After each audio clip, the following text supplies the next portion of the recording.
फैसलाबाद वाले जनाब मेरी गल गौर ना सुन लो। कोई वड्डा दुकानदार है, कोई छोटा दुकानदार है, भावें जिन्हें मच्छियां टाफियां रखियां, भावें जिन्हें करियाना स्टोर बनाया, शहरों के विच ते खास कर पिंडां दे विच ਇਹ ਛੋਟੇ ਛੋਟੇ ਪਿੰਡ ਵੀ ਨਾ ਉਹ ਵੀ ਅੱਜ ਦੇ ਵਿੱਚ ਆ ਗਏ ਨੇ ਜਨਾਬ। CPO ਸਾਹਿਬ ਨੇ ਜਨਾਬ ਨਵਾਂ ਆਰਡਰ ਕੱਢ ਦਿੱਤਾ ਜਿਹੜਾ ਕਿ ਹੁਣ ਬਹੁਤ ਜਲਦੀ ਨਾ ਉਹਦੇ ਤੇ ਅਮਲ ਦਰਾਮਦ ਵੀ ਕਰਵਾਇਆ ਜਾਏਗਾ। ਹੁਣ ਕੀ ਲੱਗਾ ਜਨਾਬ, ਹੁਣ ਇਹ ਲੱਗਾ ਆ ਕਿ ਹਰ ਦੁਕਾਨਦਾਰ ਨੂੰ ਪਾਬੰਦ ਕੀਤਾ ਜਾਏਗਾ ਕਿ ਉਹ ਇੱਕ ਕੈਮਰਾ ਆਪਣੀ ਦੁਕਾਨ ਦੇ ਅੰਦਰ, ਇੱਕ ਕੈਮਰਾ ਬਾਹਰ, ਬੇਸ਼ੱਕ ਉਹ ਕਿਸੇ ਗਲੀ 'ਚ ਬੈਠਾ ਹੈ, ਬੇਸ਼ੱਕ ਉਹ ਮੇਨ ਬਾਜ਼ਾਰ 'ਚ ਬੈਠਾ ਹੈ, ਤੇ ਬੇਸ਼ੱਕ ਉਹ ਕਿਸੇ ਸ਼ਹਿਰ 'ਚ ਬੈਠਾ ਹੈ ਜਾਂ ਰੋਡ ਦੇ ਉੱਪਰ ਬੈਠਾ ਹੈ, हर बंदे ने कैमरा लवाना पाबंद कर देना उन्होंने।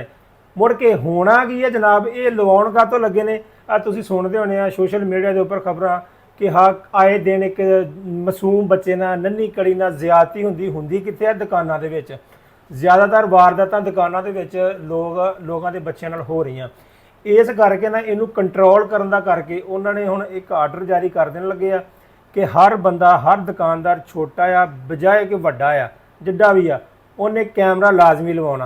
ये नहीं भी कल्ला कैमरा लवा के तुसीं टंग दिता तो उन्होंने चलाउणा नहीं, बकायदा चलने भी चाहिए आ। मतलब कि ये हुण तुहानूं अजाफी खर्चा भी तुहाडे उत्ते पै रिहा है। हुण ला लो ना कि एक बंदा मच्छियां टाफियां बेच रहा, उन्होंने इन्नी आमदन ही नहीं, बेचारे को इन्ना कुछ है नहीं, वो कैमरे कित्थों अफोर्ड करेगा।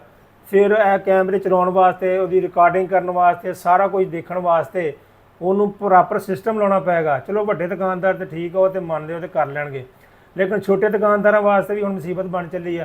तो जनाब मैं क्या असीं तुहानूं अपने वीरां नूं दस दईए तो तुसीं भी हुशियार हो जाओ, आपो अपने इंतजाम कर लो, तो बकायदा चैक भी किए जाएंगे, ये बकायदा अपने गौरमेंट के नाल कनैक्ट भी होणगे ताकि वो इत्थे बह के भी चैक कर सकन। किसी पिंड की दुकान किसी भी वो विजिट करते रहा करनगे।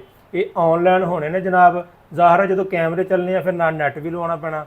ये हुण काफ़ी सारे खर्चे तुहाडे उत्ते पै रहे आ तो अल्लाह पाक खैर करे। बाकी बच्चे नूं अपने समान च रखे तो खुदा दे बंदे जिहड़े भी बंदे दुकानदार वाले इदां दे काम करदे आ वो बस करो, हत्थ जोड़े साडे तुहाडे अगे कि बच्चों नाल ज़्यादतियां करनियां छड्ड दिओ। बाकी अल्लाह बेहतर जानदा जनाब की होएगा। मैं कहा जी खबर आई है तुहानूं दे दईए। बाकी जी अल्लाह हाफिज़।